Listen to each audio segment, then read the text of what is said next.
Decision নেবে ভাঙড়ের মানুষেরা। ভাঙড়ের মানুষের মতামতের বাইরে একটাও কাজ হবে না, এবার বলে যাচ্ছে আপনাদের, জোর গলায় বলছে। ভাঙড়ের মানুষের মতামতের ভিত্তিতে কাজ হবে। যে সুযোগটা দ্বিতীয়বারের জন্য আমাকে দিয়েছেন, সেই সুযোগটা আমি ভুল জায়গায় লাগাবো না, সঠিক জায়গায় লাগাবো। সুতরাং আতঙ্কিত হওয়ার জায়গা নাই। ভাঙড় একটা পথ দেখাবে 2031 সালে রাজ্যের মানুষের কাছে। সেটা শুধু নওশাদ সিদ্দিকী একার দ্বারাই সম্ভব নয়, আইএসএফ পার্টির একার দ্বারাই সম্ভব নয়, প্রত্যেকটা ভাঙড়ের মানুষকে সাথে নিয়ে করা সম্ভব। আজকে যে আমাকে ভোট দেয়নি, যে 94,000 ভোট তৃণমূলে গেছে, তাদেরও ভালো আমাদের ভাঙড়ের মানুষকে দেখতে হবে। রাজি আছেন তো নাকি? যে 30,000 ভোট বিজেপিতে গেছে, তাদেরও ভালো আমরা একত্রিত হয়ে ভাঙড়ের মানুষরা দেখব। ঠিক এখন আমি আর আইএসএফ এর নেতা নয়, আমি এখন ভাঙড়ের বিধায়ক। 2,70,000 ভোটারের আমি বিধায়ক। তো আমাকে আমার যদি আমাকে 1,21,000 টাকা মাসে দেওয়া হবে এই 2,70,000 মানুষকে দেখার জন্য। সুতরাং আমার কর্মকাণ্ড যদি আমি ভুল করি, দুনিয়ার কাউকে না জবাব দিলে আমাকে সৃষ্টিকর্তার কাছে জবাব দিতে হবে।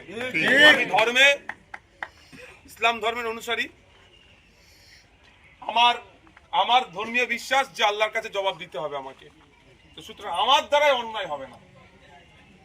হ্যাঁ, 2-1 দিনের মধ্যে কিছু ক্ষোভ বিক্ষোভে করেছে, তাও আমরা যতটা পেরেছি ফোন করে আটকেছি।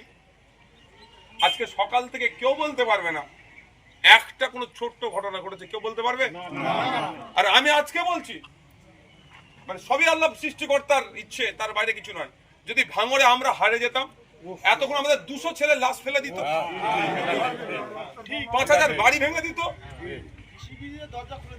জেসিবি নিয়ে বাড়ি ভাঙচুর করতো, বলেন আমরা আপনাদের।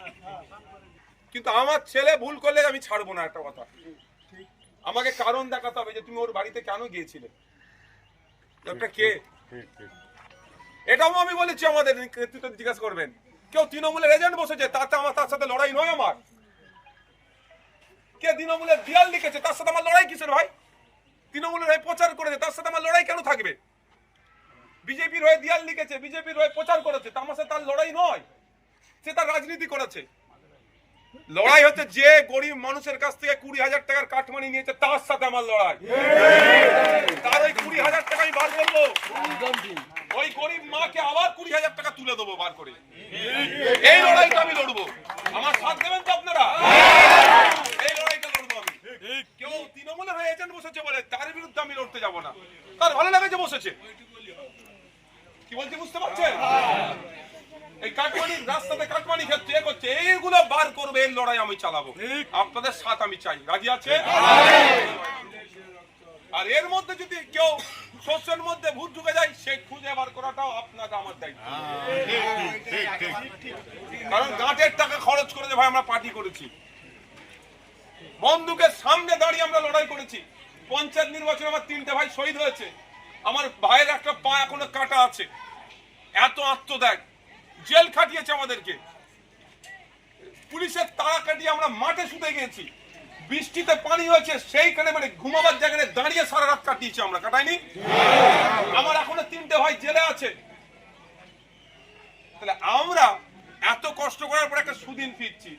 তো আপনারা ভাবলেন কি করে যে নেপই মারে দই করে দেবো, তো ছেড়ে দেবে আব্বাস সিদ্দিকী? এটুকু বলছে। অনেকে প্রশ্ন করছে, ভাই যা লেখালেখি করছে, আমি ধরেন তারা এখন আমাকে আব্বাস সিদ্দিকী, নওশাদ সিদ্দিকী তারা এখনো চিনতে পারেনি। তারা এখনো চিনতে পারেনি যে আব্বাস সিদ্দিকী, নওশাদ সিদ্দিকীটা কেমন। আপনারা বলুন, 5 বছরে অনেক এখানে এসেছেন, সার্টিফিকেট নিয়ে গেছেন। এমনও ঘটনা আছে বাড়িতে সার্টিফিকেট পৌঁছে দিইনি আমরা। বলতে পারবে কেউ 1 টাকা নিয়েছি? আমি এখন বলছি আপনাদের, রাজনীতিতে এসে আমার লসে রান করছি, কিন্তু দৃষ্টান্ত তৈরি হয়েছে। আজকে বিধানসভায় গিয়েছিলাম, বিধানসভায় এমন কোন স্টাফ নাই দেখে আমাকে শুভেচ্ছা জানায়নি, কিন্তু তারা বলছে ভাইজান, আমার ভাইজান বলেই বেশিরভাগ ডাকে, কখনো ডাকে ভাইজান বলে। যখন আপনি হেরে যাচ্ছিলেন, মানে 10,000 যখন পিছিয়ে, 5,000 পিছিয়ে, আমাদেরও মন খারাপ হয়ে যাচ্ছিল, এই একটা এত ভালো লোক হেরে যাচ্ছে। তাহলে সবাই আমার প্রতি নজর রাখে, কাদের জন্য? আপনাদের জন্য, যে আপনারা আমাকে প্ল্যাটফর্ম দিয়েছিলেন বলেই তো। তাহলে আজকে বাংলার মানুষ একটা সুষ্ঠু সমাজ চাইছে।